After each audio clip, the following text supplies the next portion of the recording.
Hello, everyone. Welcome to Anderson Ranch and our summer faculty lecture series.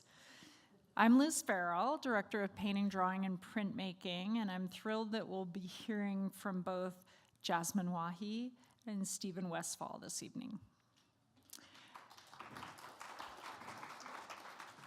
I want to welcome our virtual participants watching tonight as well as our Board of Trustees and National Council. Thank you for your support.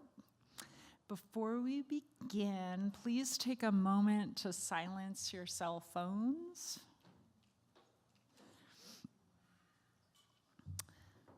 And for our land acknowledgement, I want to start by recognizing that the Anderson Ranch campus resides on the traditional ancestral territory of the Ute people, who've called the Roaring Fork Valley and beyond home for over 800 years. Through our mission to promote a wide range of arts, cultures, and voices, we commit to partner with and honor the indigenous ancestors and residents of the sacred land where we work, learn, and create. Tonight's program will consist of 2 faculty lectures followed by a Q&A. So first, it's a pleasure to introduce Stephen Westfall. Stephen's work was represented by Lennon Weinberg in New York from 1997 to 2019. He's currently represented in New York by Alexandra Gallery. He has had 50 solo exhibitions in the United States and in Europe. Westfall's work is in the collections of the Whitney Museum, the Metropolitan Museum, the Kemper Museum in Kansas City, the Louisiana Museum in Denmark, the Munson Williams Proctor Museum in New York, the Baltimore Museum of Art, the Albertina Museum in Vienna, Austria, the Museum of Fine Arts in Boston, the Library of Congress, the Museum of Art and Architecture at UC Santa Barbara, the Santa Barbara Museum of Art, and the Zimmerli Museum in Rutgers University. So please join me in welcoming Stephen Westfall.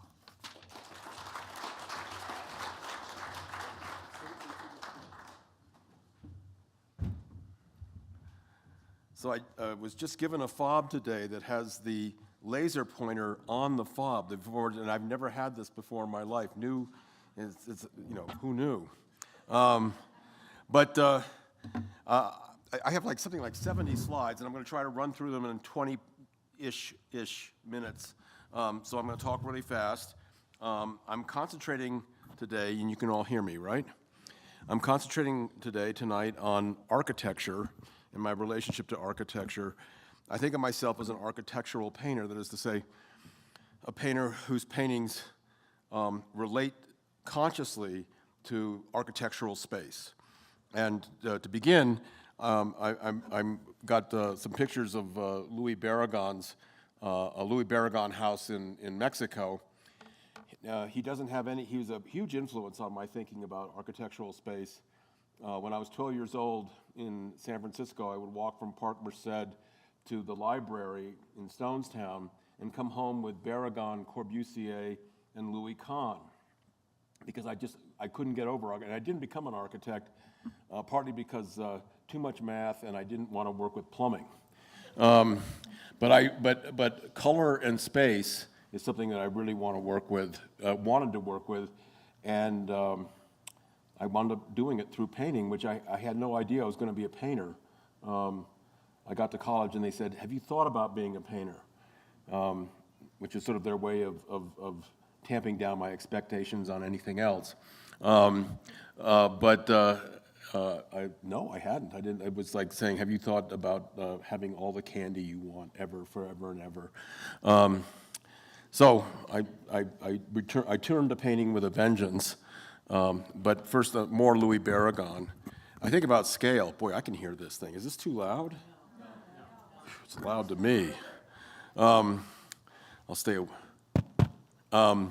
So Barragan did this plaza in Mexico City, and you can see the size of the cars. So it lets you know how big this is. So they're, forms and color. Forms and color. What can I say? So when I had the Guggenheim, I was given a Guggenheim, and I went to France, Paris, and then my partner at the time and I took a train out to Ronchamp, which is sort of like a village of the damned. But up the hill is the Notre Dame des Eaux. I mean, there's nobody under 60 in Ronchamp. It's like they ate all the children. I've always loved this building because it's made out of the rubble from World War II. Ronchamp is sort of on the German-French border.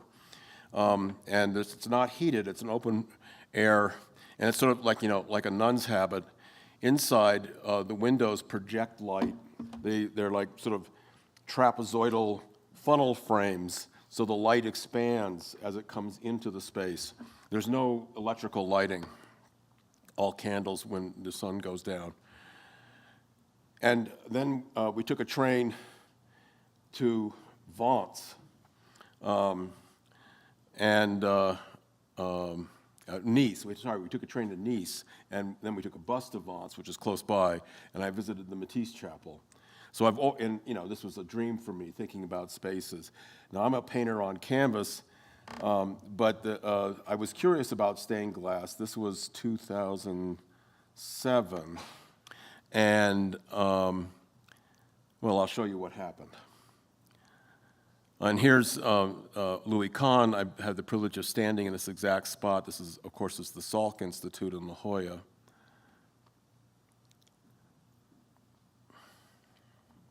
Oh, back.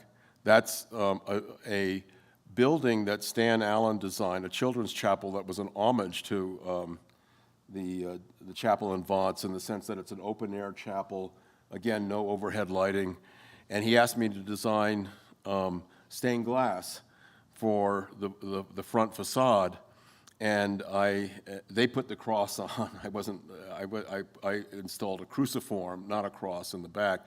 But so that's a grid. That's based on a grid painting of mine, and I just doubled it and hinged it, so it's sort of like that.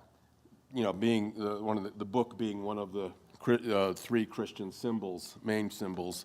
It never got built, and the history is strewn with contemporary artists who've designed stained glass windows like Bryce Martin, and they never get built.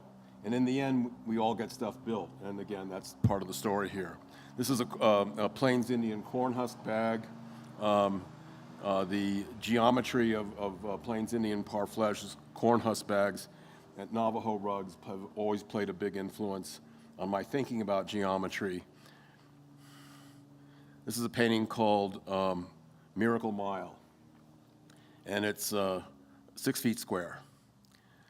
And the band of white, off-white at the top, is as wide as the space between the points of the pennant flags and the next band below, until they touch at the bottom. So there's all these sort of inner math, inner geometries. And I'm just trying to move the eye around. In fact, this painting that's in the back of the alcove at Lenin Weinberg is called Look Around.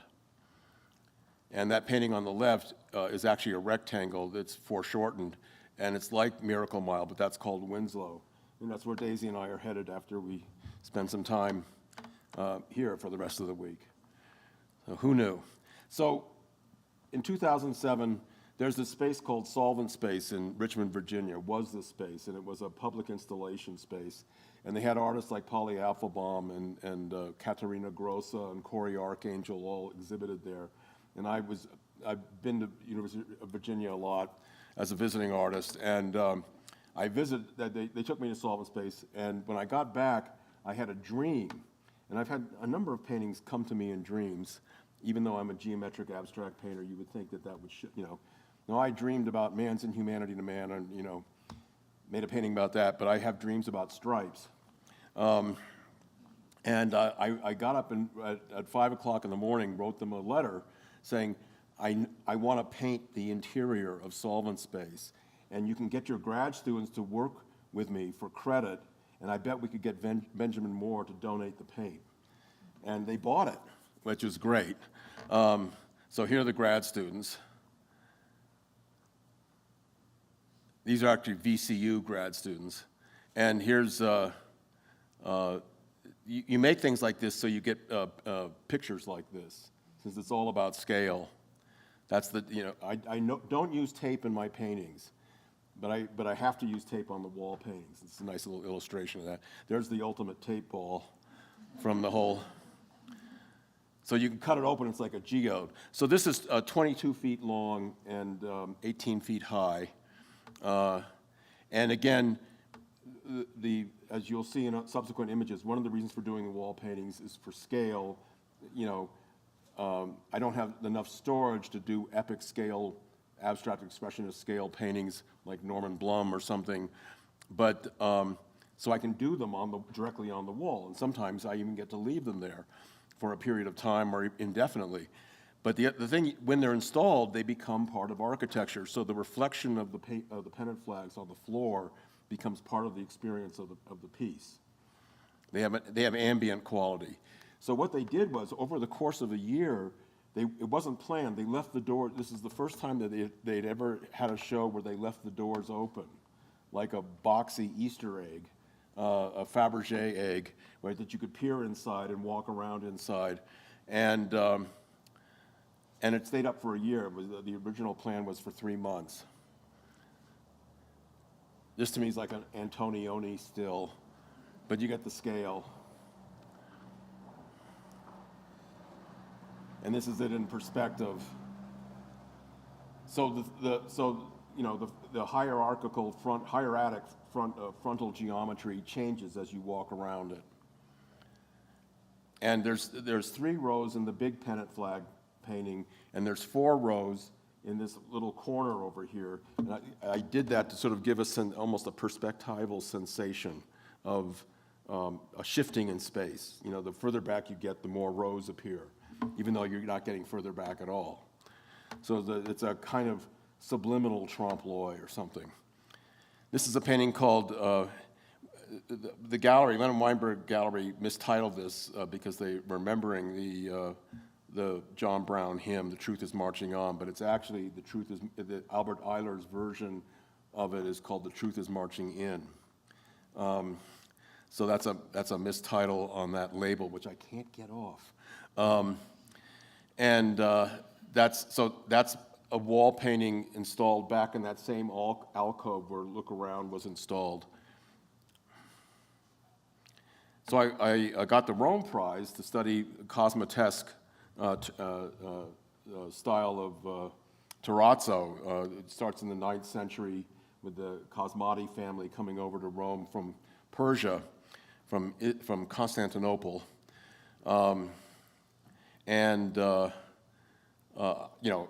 Its relationship to the relationship of Byzantine geometries to suprematism, I think, is quite clear, and constructivist geometries coming out of Eastern Orthodox traditions.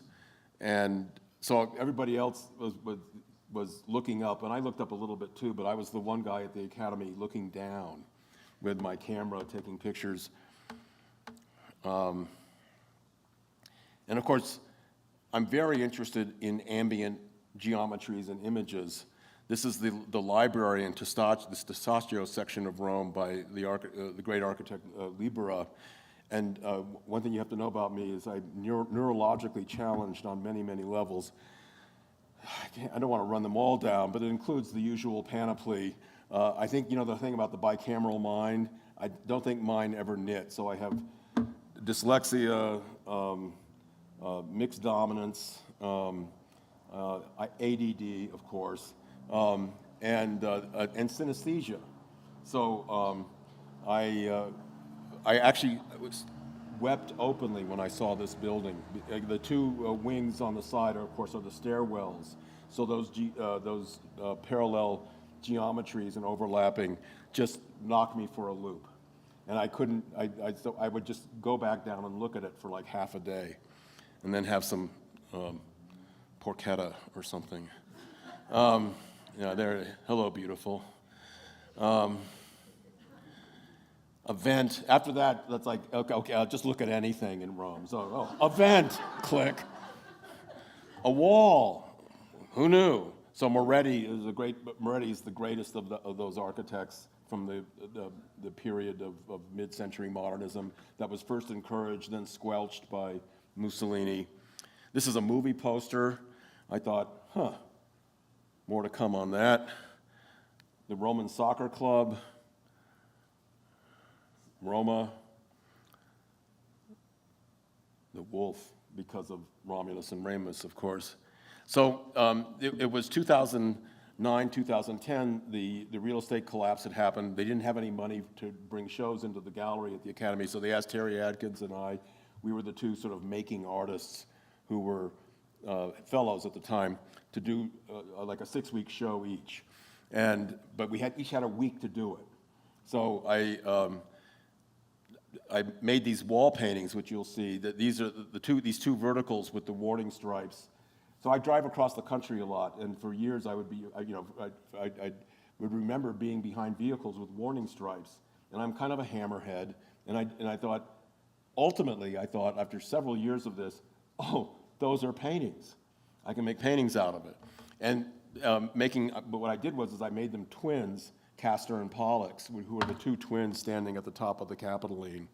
So they're called Castor and Pollux. And there's another view with a painting on canvas. And the hexagon floors in the old building of the Capitoline, the Romans loved hexagons.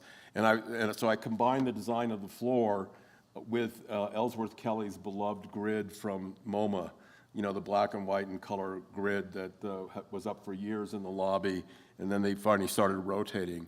But it took them years, really. And you can begin to see some of the reflection in the hexagonal floor. And there they are. And the other side was the floor of the new wing of the Capitoline, which was built in sort of the late Renaissance, early Baroque. It was built after Michelangelo died, so it's a different floor. And the seemingly black diamonds are really indigo.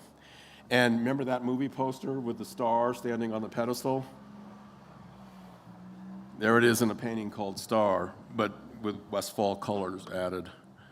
And so the whole show was about scale and placement, and again, sort of like as a kind of song to the architectural space. There it is. This is a painting. I mean, they're all paintings, but this is a painting on canvas. And this is a wall painting in the very same spot, but then somebody bought this painting and got moved out to Long Island and repainted. And it exists in their rumpus room, as far as I know, which I'm very grateful for.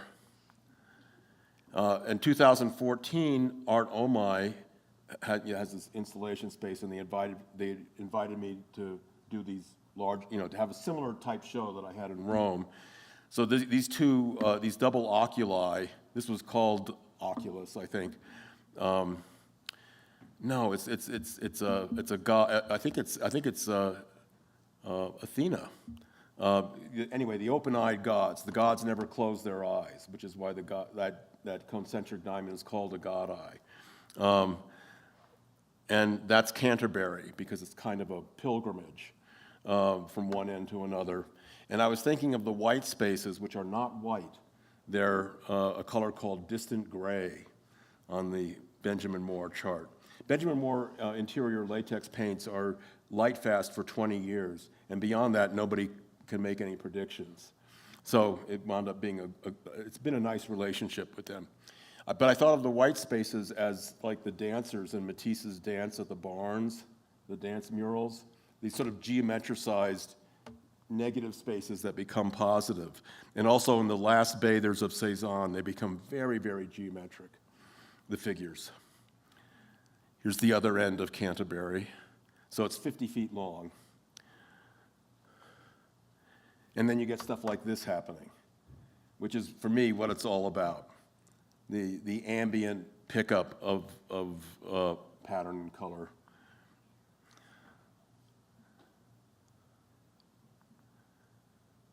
There's a full sweep as opposed to a fell swoop. That's Scheherazade, another 6-foot square painting that somebody in Denver bought it, ultimately. And then you get but I love how it's talking to its big mama in the window. So this is an installation I did with Polly Applebaum in 2014 at Kunstgalerie Bonn, which is now called Gallery Gisela Clement. Those are Polly's plasticine playthings on the tables, and that's a wall painting with a painting on it.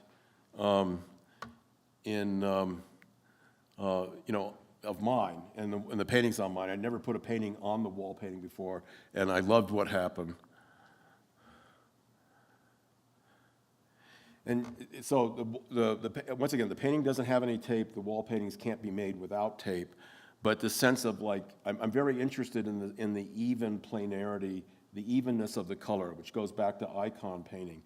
If you think of space and icon painting as a kind of representing philosophy, the mood of the moment, the theologians and the icon painters themselves moved in a world that was suffused with the divine. And in that world, they're it's an apocalyptic era. They think the second coming is at hand, and so, which means eternity is present, or infinity is as present as it is far away. So instead of like a checkerboard dwindling into a distance of, orthogonal distance, where at the end of which there might be one little rocky mountain, and in the sky a dragon cries a crystal tear. I conceive of paintings as coming towards us, and color in paintings as coming towards us, but the flat color is as close to us as it is far away. So it has the light consistency of a stick of butter. And then what I do is I just try to set it in motion. So Polly is my closest collaborator. We've done a number of shows together and even have worked on pieces together. We think a lot alike. These plasticine pieces have a secret, which you'll see in a second. There's a painting called Blood Diamond, which, so politics does creep into my work, even though it's supposedly neutral and eternal geometry. I'm aware of the vibe around me much of the time. Sometimes I'm not, but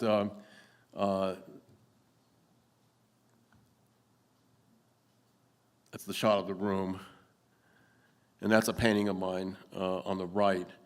And then at night, here's another painting with the table. So I see the images as talking.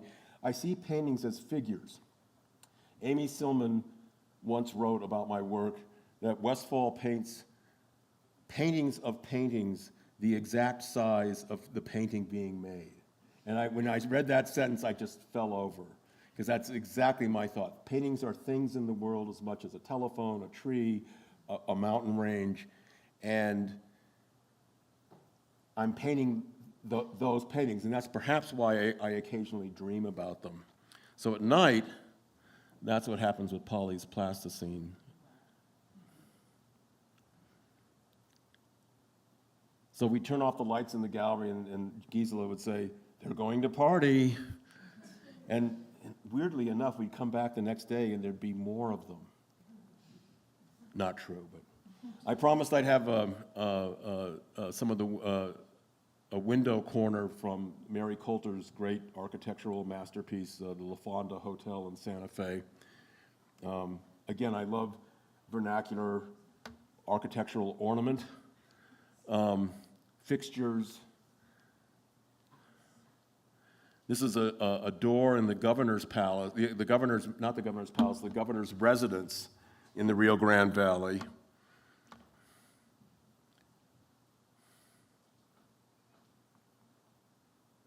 And that's a sign on the way to Suki, Pueblo, which I just loved. It's sort of like, graffiti meets Maynard Dixon. Did anyone here know who Maynard Dixon is? Love that guy. This is architectural anomalies, like really. This is where I gas up in the Hudson Valley, and this, I have no idea what that is, but you can see, we see it every time we take the Subaru over for gas at Valley Oil, and that's on the curb. It's a extension of the paneling of the building.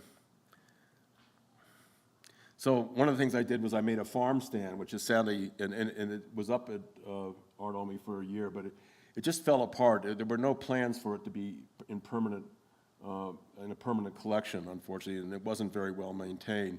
But Polly did in an outdoor exhibition with it, Polly gave away some of her, she stood in the farm stand and gave away some of her ceramic beads.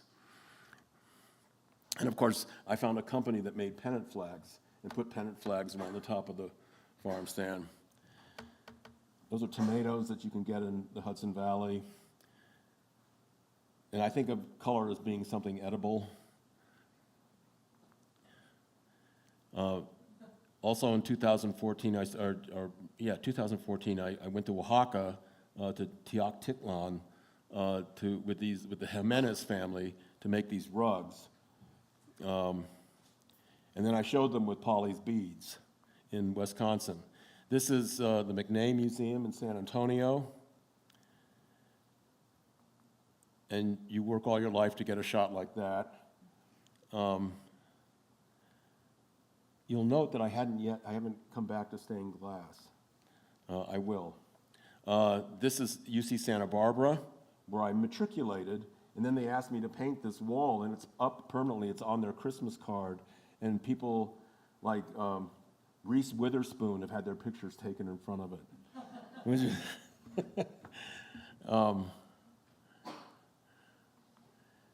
And in the campus plaza, you can see it from 100 yards away, that sort of edge of it. And they had to put up these signs on the cement walkway to get the skateboarders off. Inside, for this same show, I did a 100-foot wraparound called Stars and Candy Wrappers, which is a line from a Robin Blazar poem. And once again, I want to point out that the white is not white, it's distant gray. So the white is different from the white from the wall. So the colors are really fit into a kind of world of light. And I was thinking about the fresco garden on the 6th or 5th floor of the Palazzo Massimo in Rome, which is a frescoed garden from a Roman villa. This is at Rutgers. It's called Ardor. How many of you read All the Pretty Horses? And when he writes, he knew he would always love the ardent-hearted, from that line, from that book. So then I got asked to do stained glass. And this is the NW line in Astoria, Queens. And they really wanted to, they had like 12 people, they invited 12 people, but they really, I don't know what the hell that was. They really wanted to give it to me. They kept looking at me while they talked about like what you're supposed to do to turn in the proposal. I thought, why are they looking at me? So, and it's on 3 sides. 2 sides are 66 feet long, and it's mylar between 2 sheets of safety glass that are each panel is 8 feet high. So there's like 60 panels, or 44 panels, excuse me. And this is what it looks like inside. During the day, at night, you can see it, a mile away.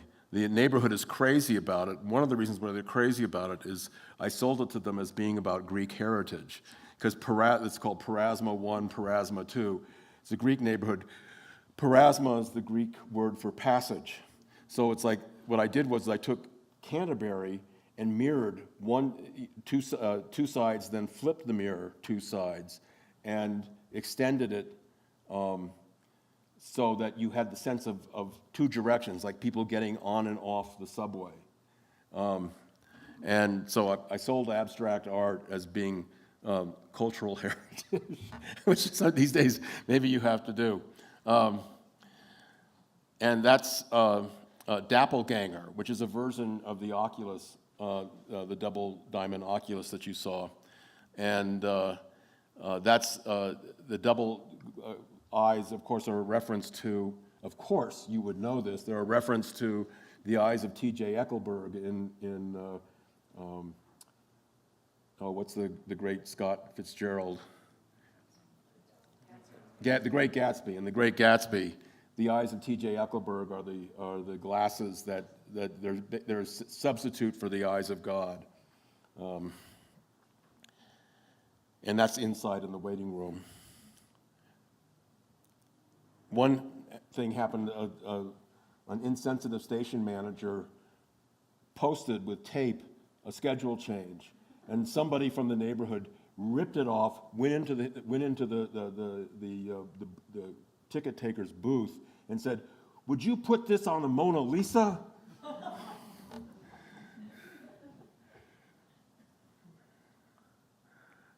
So my last show with Alexandra Gallery, he asked me to do a wall painting, a two-sided wall painting, and I'm doing one for the new show, 3 walls on the interior stairwell, which I do not have photographs of yet, but by Thursday I will. So by Thursday night, any of you who are interested can say, "I'm from Missouri, show me." And supposedly, according to them, I will have photos to show you. So this was the entryway. Here's one of the rooms, and you can see I've gotten off the grid almost completely. They're still coming at you with a kind of evenness, but more and more landscape is entering the paintings. And that's because I live upstate now with my brilliant and beautiful partner, and we built a studio up there, and so I'm working on what's coming next. Not bad. It could be worse. That's it.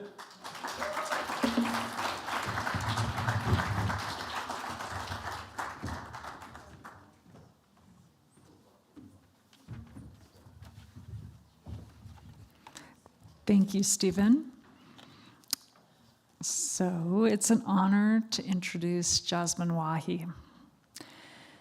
Jasmine is the founder and co-director of Project for Empty Space, a nonprofit organization in New York City and Newark, New Jersey.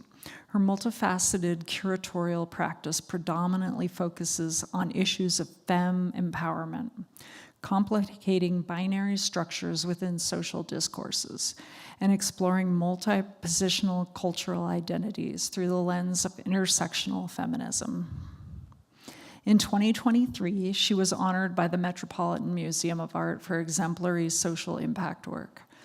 In 2020, Wahi became the inaugural Holly Block Social Justice Curator at the Bronx Museum of the Arts. Please join me in welcoming Jasmine Wahi.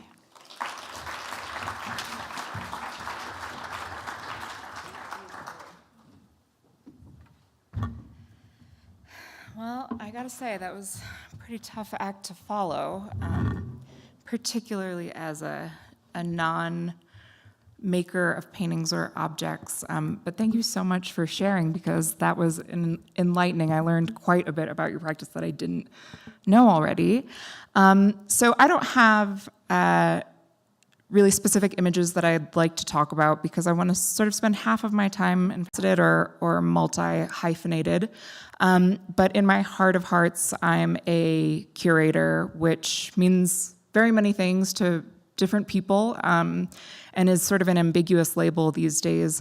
But for me, it ultimately means that I am someone who gets joy from putting together shows and exhibitions that are in conversation with what is happening in the world or worlds around me. And so the impetus for my practice is to care for both artists and audiences in what I would consider to be an attempt at multicentricity. And multicentricity, I think, is thinking about communities not as, well, first of all, not thinking about community as an abstract monolith, but thinking about community as communities that intersect with each other and exist laterally and not hierarchically. So I have my artist community, which intersects with my audience community, and that within that audience community, I'm thinking about folks who are in the art world and deeply embedded within that space, but also folks who may not necessarily be as deeply embedded in the minutia of the art world. And thinking about the ways in which we understand audiences as community in a multi-centric way. For some of you who, like me, studied a dead language and less welcome term, having representation on walls so you can see someone who looks like you, but pushing that context further to understand that there are histories that have gone erased or ignored, that there are existences outside of the sort of hegemonic, monolithic structure of Western art history, and thinking about how these can all exist in simultaneous manners that do either intersect or layer upon one another. So what does that mean in real time? I am an educator, although I'm not teaching full-time right now. I run an organization called Project for Empty Space, which is many, many things that have grown over the past 15 years since I started it, but primarily is an artist in residence and exhibition program with some public art sprinkled in there. And all of it is oriented around thinking about decolonization in a very specific way, equity, and the ways in which art can shape and not only reflect our histories, but our presents and our futures. And so that's what I do as sort of my day job. We have we have 4 spaces. We have 2 spaces in Newark, New Jersey, where our Artist in Residence program is.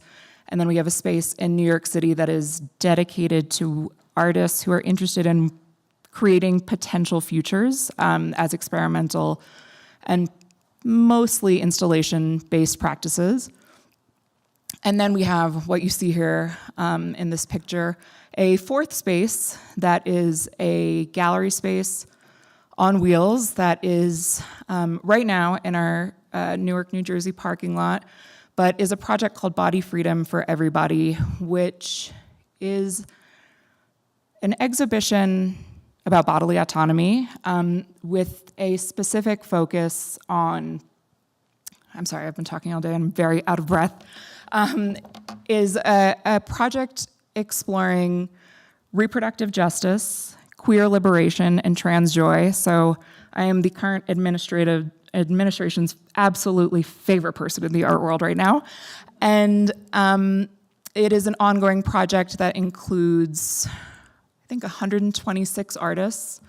We have gone to, or stopped in 17 cities across the country and talked to, I am not quite sure how many thousands of people at this point, but talking about the ways in which artists' visions can articulate these contemporary realities and really think about the ways in which we can stand within our power, not apologizing for who we are, but simply building community in reverence of who we are and our intersecting identities. And so that's that project, and all of that, including the more traditional gallery-oriented exhibitions that I'm curating or co-curating, is done, again, with, of course, audiences in mind, but also really with artists in mind. And I've been doing this work as, I suppose, an entrepreneur, founder, executive director of a nonprofit of 15 years. And I've also been somehow, because I'm a glutton for punishment, working at a time as a full-time and solo curator at a city museum in New York City, as well as doing a number of other curatorial projects. But all of that sort of coalesces, and all of those experiences coalesce about this, not really new, but I think accelerated within the past few years because of the direction that the market's going and the world is going, as a sort of as a service, as servicing artists in an ever-changing late-stage capitalist world. And so the sort of second thing I want to talk about is to the artists and artists at any point in their career, but particularly younger artists who are entering the fray, as it were. And so here's my sort of soapbox TED Talk for the evening is artists and your artist community will always be your strongest advocates. I think for a long time, what I have observed is several narratives that can be detrimental or harmful psychically to artists, especially young artists, and especially young artists who are coming from communities that are historically marginalized, is that there is an air of hyper competition and scarcity within the art world, which is false. That there is only one art world, which is also false. And that you are in service or deference to the commercial art world, which dictates how you move in the space. Also false. So what I'd like to share with you is sort of the antidotes to those falsehoods, which is sort of, for those of you who are in my class this week, it'll be a little bit redundant, but we do live in a hyper-capitalist, late-stage capitalist world, and whether or not I agree with that theoretically is kind of irrelevant because it is the reality of the system we live in. And so I believe very staunchly that artists and cultural practitioners should have an equal, if not better shot at getting what they deserve out of the system. And so thinking about this in a framework of business or economics or commerce, frankly, understanding for the artist that you are, in fact, the asset in this equation. Galleries, and I say this to my own detriment, galleries, museums, curators, writers, critics don't exist without your labor. So you are actually at the center of this entire ecosystem, which should be in service or in deference to you or in collaboration with all of you. So that means if you are working with a gallery, and I think, Liz, you can ask me whatever questions you want to about this. If you are seeking to work with a gallery or are working with a gallery, make sure that they are treating you with equity and respect and fairness and negotiating power that you deserve. That also means that the ball, because you are the asset or the person making the assets, is always in your court. Which also means that if someone in a gallery tells you that they are the be-all, end-all of your career, run in the other direction, because that should be a red flag. That also means you do not have to do a 50-50 split with your gallery unless they are giving you every single thing that you want. What else does that mean? That means in order to have that negotiating power, you need to protect yourself. And that means when you're working with a gallery, you should always make sure that you have a consignment agreement for the work that you are consigning to them for a specific period of time. And when that period of time is over, unless you decide otherwise, that work is then yours. Also, all galleries have to share the name and zip code of the person who's collected your work. It behooves them to give you more information than that if the collector has consented to give that information to you. If a gallery refuses to give you that information, in this country, that is illegal. Ooh. Where did I leave off? Contracts.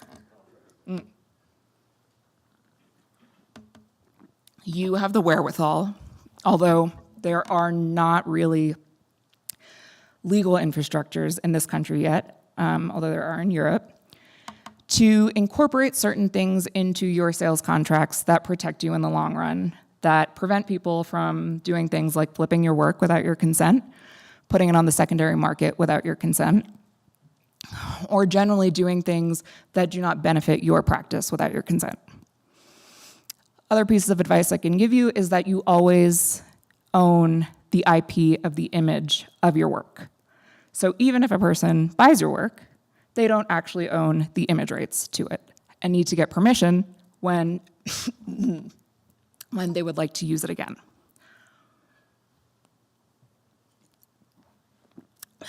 Just like with any business, you should make sure to protect yourself, not only by having consignment and loan agreements, but by having candid and clear conversations with your representation, or even if the work isn't for sale, the museum that you're working with, to make sure that the work you are showing is represented in a way that is accurate and true to your practice. You should also do things like invest, if you are able to, in either a good friend who is a tax preparator or a tax preparator who you trust. Keep a separate bank account. Have a website. Have an Instagram, which I know is sort of a fraught thing to say these days because Instagram is terrible and social media is awful as well, but it's an important tool. Naya, what other pearls of wisdom should I give?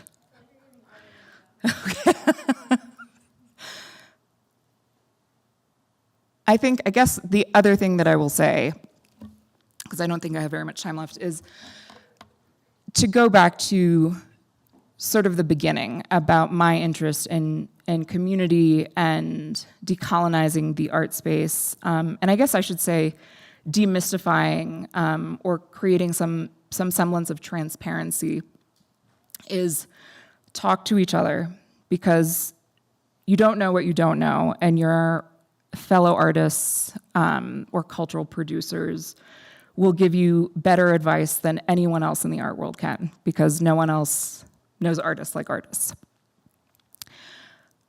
And in that same vein, learn how to protect each other, find the people who you trust, who have been through it before, and also then share and disseminate the information. Because I think the more that we share with each other, the more we can create pathways to sustainability for not only artists, but also for galleries, for collectors, for sort of the art ecosystem as a whole. And so I guess I'll end on proceed with care, caution, and community. And now, I think that's all I got.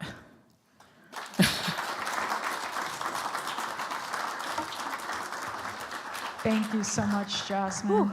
I'm going to set up two chairs. rough. Exactly, I know. Have a seat. Thank you. And what we're going to do is take some questions. This is really a wonderful opportunity to engage in conversation with our speakers tonight. So if you have a question, please just raise your hand and I'll bring you the microphone. We have a microphone here. To the, yes, yes. If you have a question, please raise your hand and I will bring you the microphone. I'm gonna start with a question. You both, it's sort of interesting to think about crossovers between speakers. And I know that like we have a painter and we have a curator who is doing very different, different work, but in a similar way, I think, well, my question is, I would love to hear a little bit about how you use architecture to broadcast your voice. And I think there's a way that I observe that Stephen's work is bold but poetic, and it has a quietness to it. And then when I see like the Barbara Kruger work on the side of a bus that's really like shouting out some really important and explicit sort of needs for the American people, I think there is a connection there, and I'm just wondering if there's any way you can talk about that.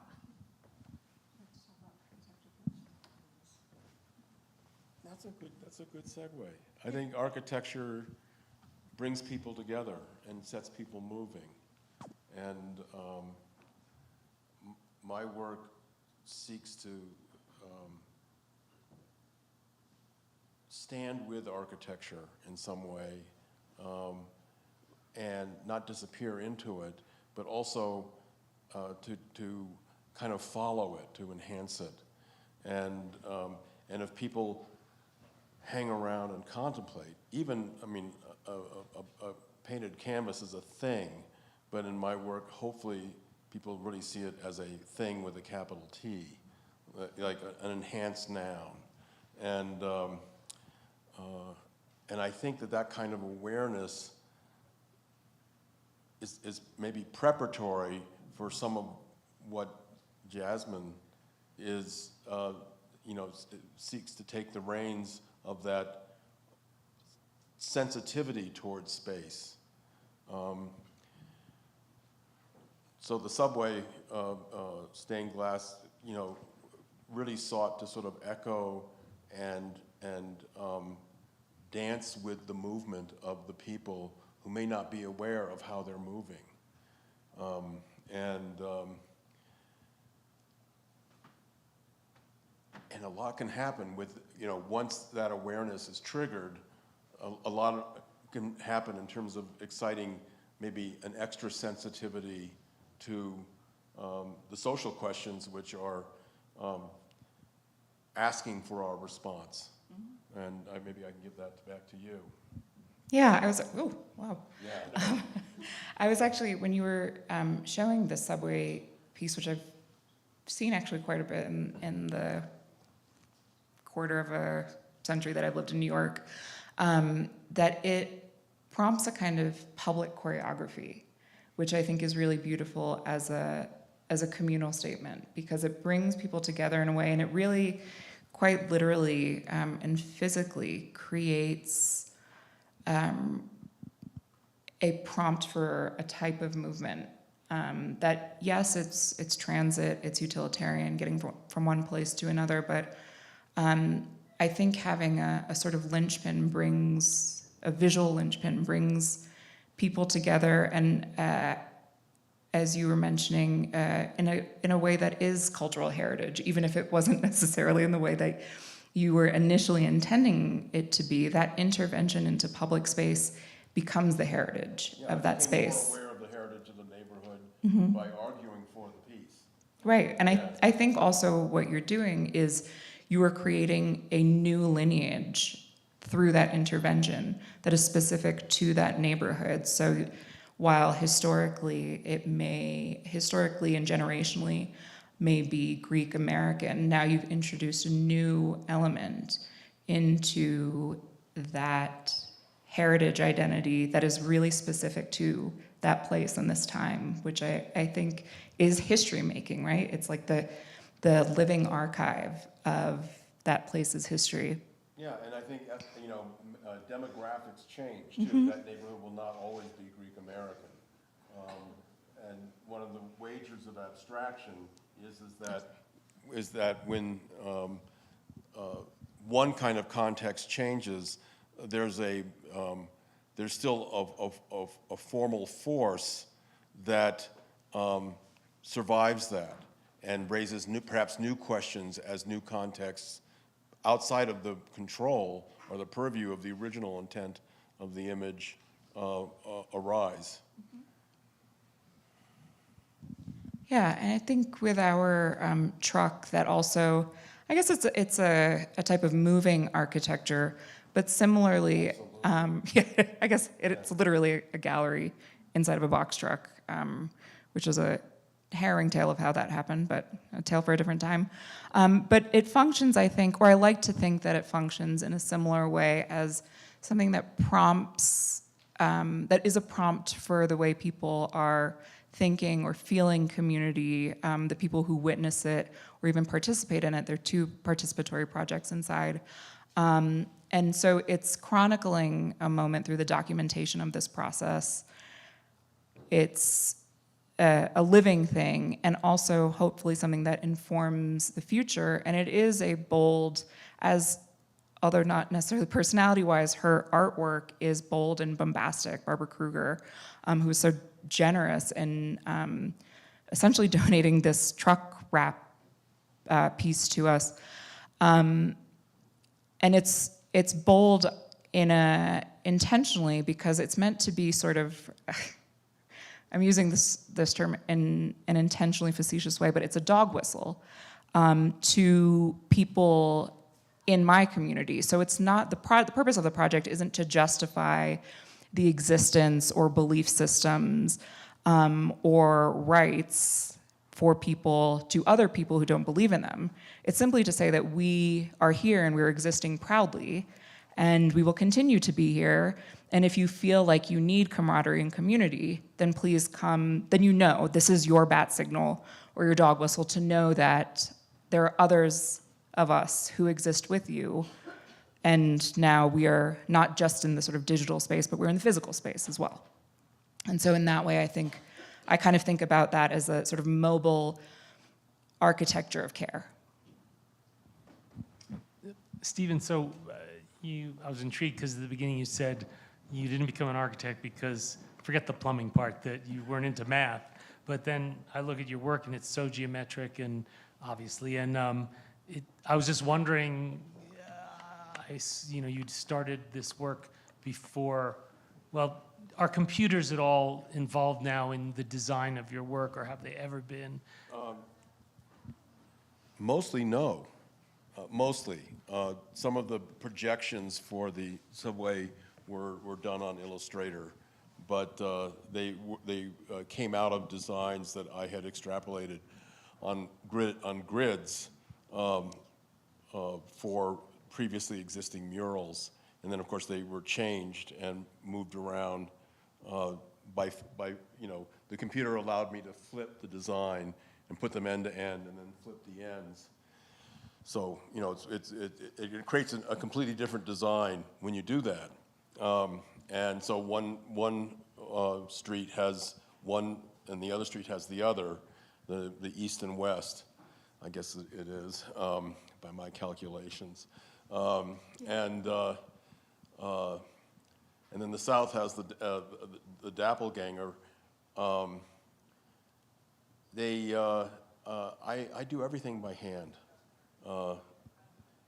So what math there is, I'm not bad at arithmetic and geometry, apparently.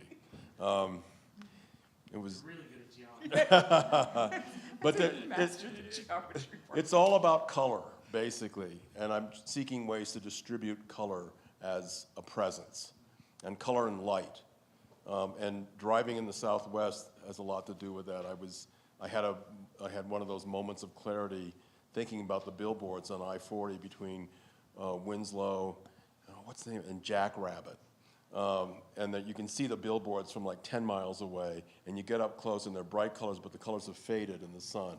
And that's the kind of color I mix. I fade it down just a notch through mixed complements, some sorcery. And so they have a kind of shared light in their objecthood that sometimes I hope approaches the uncanny. Thank you very much for your presentations. This is to Stephen.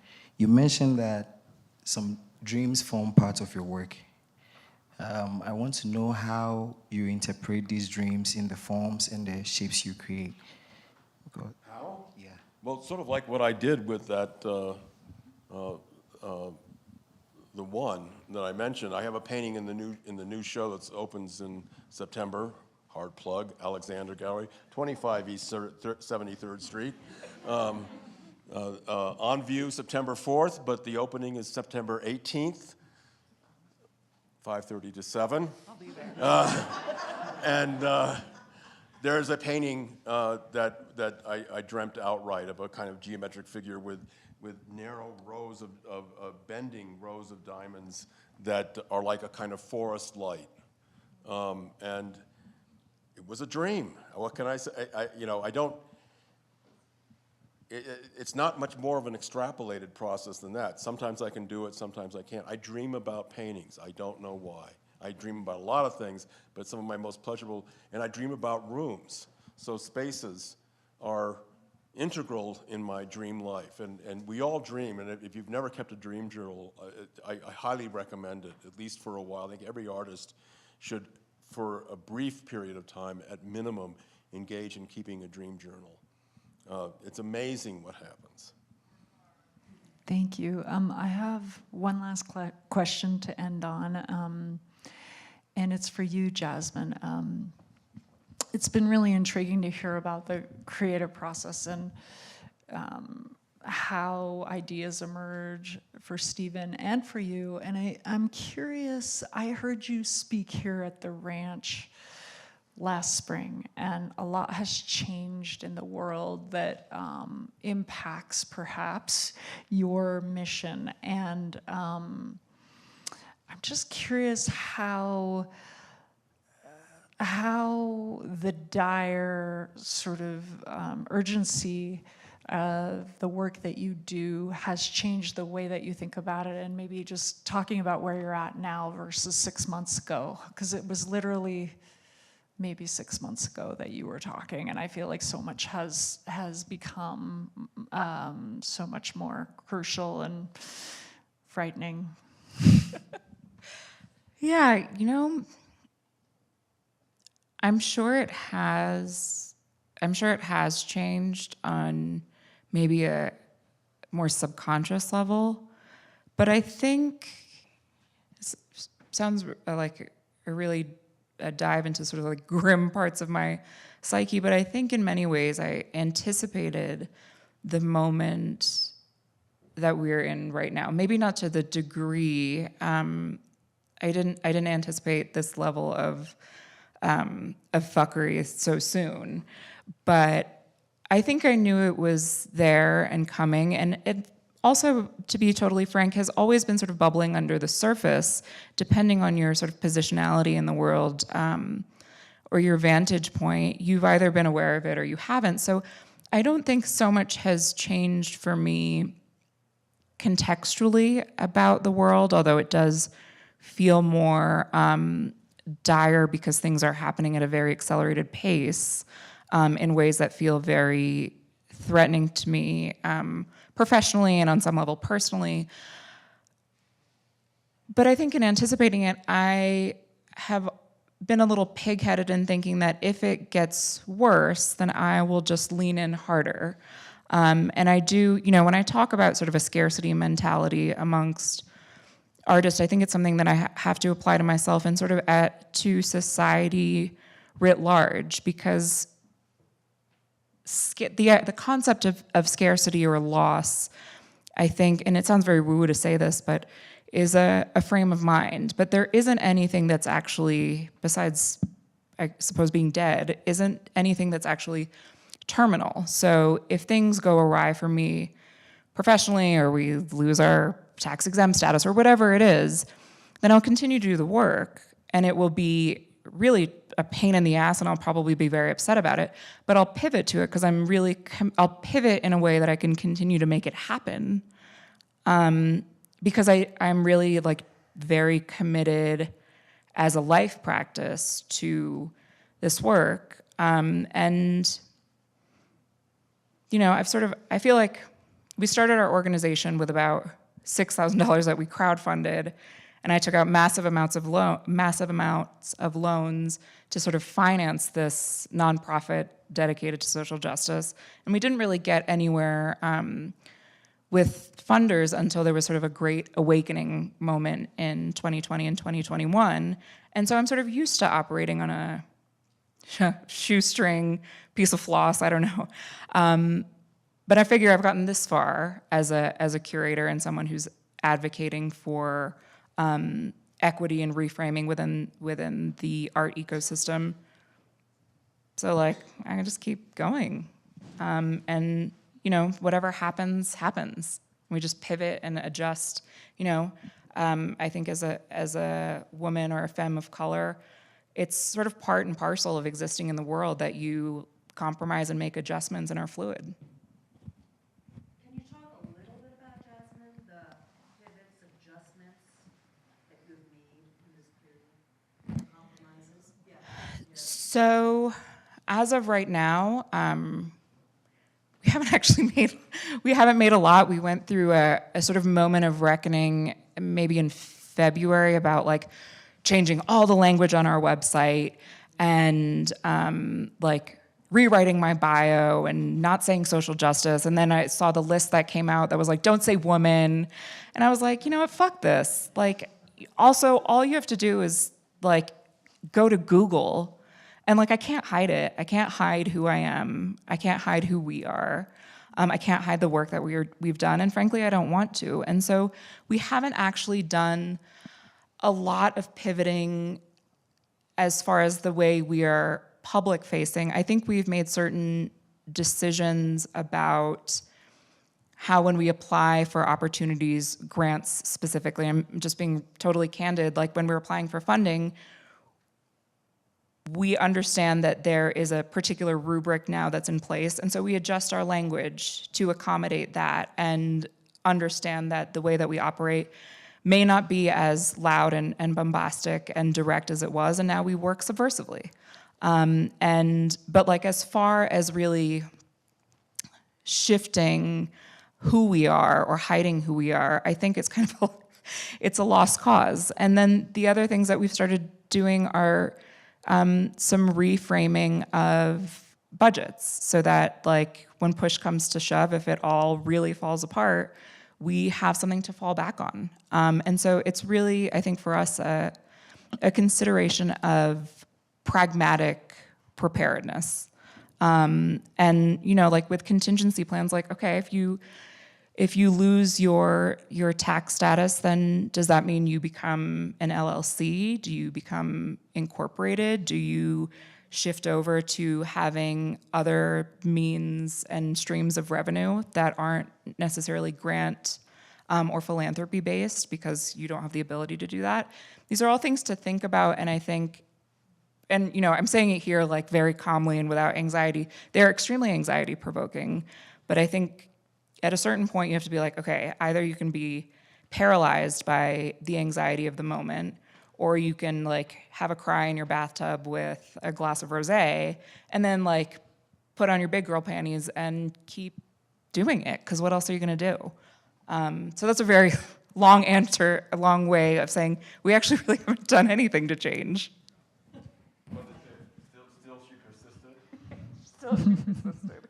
And perhaps to my detriment, we'll see. Okay, very last question of the evening. Here you go. Thank you both. I just had a really quick question. If you have any advices for situations that are happening right now, I don't know if other artists experience this, but recently I was accepted in a residency program, I'm not going to name it, in New York City, and I'm actually still part of it. But they ask all the artists if it's okay to change our bios on the website of nonprofit organizations that are awarding residencies. So now how to sort of navigate that, because this bio is also available, as you mentioned, everywhere else on the internet. And we, as artists, feel both like want to help the organization because now we're in the same team fighting against something larger.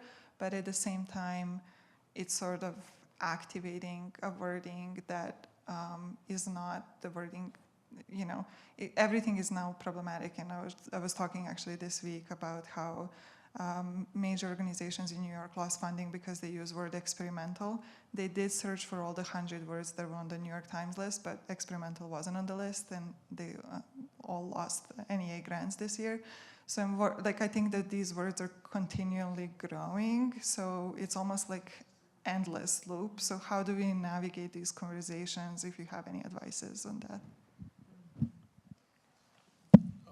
I think it's a question of whether you're trying to recoup something that you had and you think you've lost, or how you plan a future where, at least for a limited period of time, something like the NEA or the NEH is not going to be of much use to one. And then plan for an alternative future without it.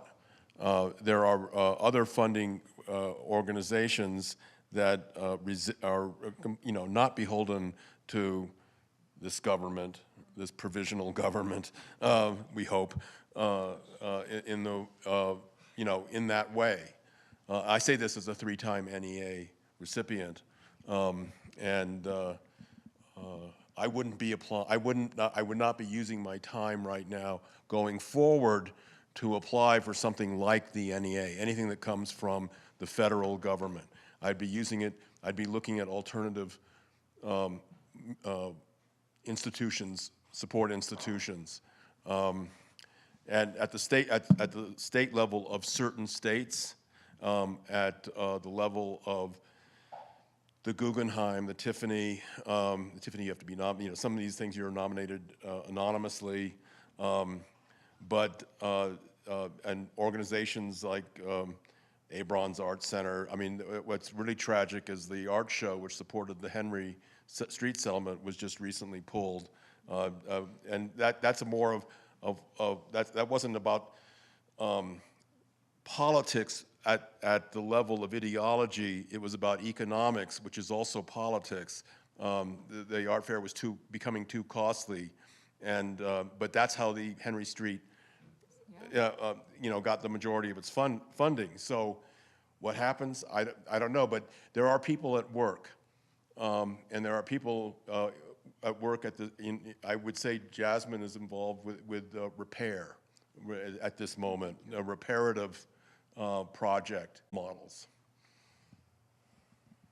I have many thoughts on this, and so because of time, I would like to ask, will you be here tomorrow? And I'm happy to wax poetic on my thoughts from both the perspective of someone who runs an arts nonprofit, but also someone who is an advocate for important to you, and like evaluating and prioritizing like what you can kind of toss out without feeling too much of a loss. But yeah, I'm happy to talk to you or anyone else who's interested about how to navigate that sort of strange and precarious landscape. And happily, Ivana will be here all week. Fantastic.